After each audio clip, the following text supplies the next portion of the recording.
Rail workers are preparing to take part in what will be the biggest rail strike in modern history, with more than 40,000 workers walking out tomorrow, Thursday and Saturday. So this wave of industrial action is expected to continue into the summer as unions ballot 1.5 million public sector workers on strike action. The Transport Secretary, Grant Shapps, has hit out at the Labour Party for failing to condemn the strikes, calling for Sir Keir Starmer to put people above the party coffers. Well, let's find out more. Joining us in the studio now is Andy Dark. He's the Assistant General Secretary of the Fire Brigades Union. A very good morning to you. Now, you were part of the strike action on Saturday. Just explain to us why you were there and why it is that these people have said, actually, the best course of action for us is what normally is seen as a last resort. We're striking. In terms of the march on Saturday, where, the TUC called, all trade unions and a lot of community groups as well to demonstrate against the cost of living crisis. I think just the turnout there showed how hard it is hitting people and the number of people it's hitting. In terms of the RMT, clearly they were there in huge numbers and a huge amount of press and media attention. It's important to them is that, for the obvious reasons, they need to protect their industry, they need to protect their pay rates. With the RMT, in terms of the service they work in, the rail industry, obviously it's private. It's as opposed to ourselves and, say, the Fire Brigades Union, which is in the public sector. In the public sector, we've seen year after year of government restraint, pay restraint, enforced imposition of very low wage increases, if we get wage increases at all. We've seen 0%, 1%, 2%, a sort of year by year collapse of our pay structures and our pay rates. And it's been like a drip effect. I think the one thing about the RMT is it is an extremely well organised union, and I think it's something that they're just not prepared to put up with, on the basis that they don't want to wait until the industry is in chaos with loss of, the ticket offices, jobs, every last ticket office. Yeah. Jobs, in particular jobs, but including let's face it, the track maintenance staff, 3,000 jobs going there. I mean, it's a long time since we've seen, a tragic rail crash in Britain. But Andy, that could come very soon. We're talking about polling NHS staff, teachers, legal workers, post office workers, fire brigade members as well, all for strikes. Now, in one way, the timing is right because of the cost of living crisis.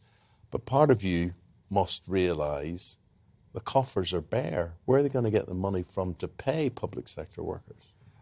I think it's a question that's often asked. Certainly for ourselves in the Fire Brigades Union, we're not in that position as yet. We're waiting to see what the employers offer later in the month for a 1st of July settlement. So we're a little way of making any kind of decision on that matter. I think it really comes down to where the money goes. Personally, I feel it should be directed towards nurses, towards doctors, towards those in the education sector and across the public sector. Simply on the basis we provide the infrastructure for society. It's as simple as that. There is money available. We've been told, in the years of austerity, there was just no money to be found. They did find plenty of money to give to the banks. No sooner had austerity in 2010 been announced, they found money for the banks. And ever since, during the COVID pandemic, there were billions found, billions handed over, but not to those in the public sector. I think the most worrying thing for me is we've got paramedics, for example, leaving in droves. Yes. We've got there's different figures quoted, but something like 1 in 7 of teachers just thinking and expressing, we just want to leave this. We don't want to be part of this anymore. People don't want to work in the hospitality industries either. There's so many professions that you will hear what you're saying there. But here's the thing. Right, so you're out on that march on Saturday and you're surrounded by tens of thousands of people, all of like mind, right? And everywhere you turn, you've got someone saying, yes, Andy, here, we agree with you, and you're in that bubble, right? Look at those newspapers this morning. Look at all of them. Not one of them, not one will say any of these strikes are justified. So what I'm trying to say is it's an easy war for someone like Grant Shapps, isn't it? He gets up there and he says the country's not in favour of this. They're trying to break the country in this awful time or whatever. And I bet you most people watching this programme this morning will think exactly the same. The timing is wrong. Now is not the time for this. However much people may need this money, and there's no doubt about that.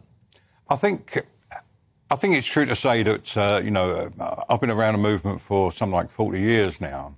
And even as a kid before then, I really don't recall any of the national newspapers ever supporting strikes, ever. What I do find interesting is that for at least a decade, I think more, is that trade unions, in surveys that have been carried out across all classes, trade unions are seen as a force for the better. I find that really interesting. So I suppose what I'm saying is I'm not so sure that actually the media, particularly the print media, does reflect where people are. The unfortunate fact is that it doesn't really matter who in the private sector or the public sector. It's the public sector which is the most heavily organised in trade unions. I don't think it really matters which class you're in. If you're a worker, whether that be someone traditionally seen as a worker, or you're in white-collar industries which are largely outside the civil service ununionised, it's a well-worn phrase, I know, but you are just one sort of paycheck away from unemployment in many cases. Well, anybody is, yeah. And I just think the growth of particularly of the gig economy, I mean, a form of working which I've never experienced, at my age probably never will, hopefully never will. I just think there is desperation out there, and I'm just not convinced that people say watching this programme necessarily are opposed to the strikes. They may not like them, may not want them. Yes. I think that's different to actually being opposed to them. OK, Andy. Appreciate your take on things. Fire Brigades Union, Andy represents them. As he said, they're waiting a settlement on the 1st of July. Thank you very much indeed. I think it's a massive dilemma for people because people can see or they fear that idea that they're one paycheck away from real financial hardship. I mean, a lot of people are already in financial hardship for this. But still, there's the headline there. Shapps is saying voters won't forgive real strike betrayal. Well, we'll find out in the by-elections on Thursday. We will. And, get in touch with us this morning, particularly on how your plans, very shortly we're going to look at how we can get you across the UK best as possible. But it might be that you've got children doing GCSEs, doing A-levels that have been disrupted, hospital appointments that you can't get to. It's about 1 in 20 of us who are going to struggle to get to work. Of course, many of us now far more capable of working from home. But are you in support of this strike action? It would be really great to hear your views, and particularly what kind of adaptations you're going to have to make to your week to make sure that you can get through without too much disruption. Are you prepared to take a certain amount of hardship because you believe that these people have a righteous cause in what they are protesting about? Let us know. Get in touch. GBViews at gbnews.uk. You can tweet at GBNews.